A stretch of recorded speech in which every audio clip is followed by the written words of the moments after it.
יש לנו העברות משקל, ימין, שמאל, באותה רוח, אבל שימו לב שאתם באמת מעבירות ולא עושות פייק על הרגל שלכם כשתרגישו אותה.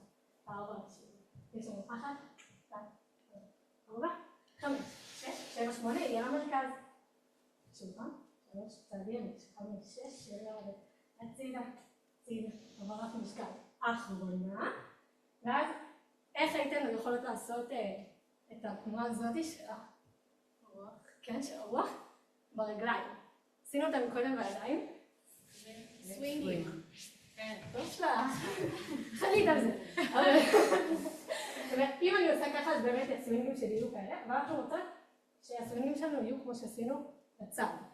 אז בעצם, יש לנו עברת משקל, הכנה, ואז יהיה לנו רגל ימין, כמו עושה רוח, כמו שרצינו ממש להעיף. אז יש לנו רוח הציעה, החוצה, סיבוב, שלם.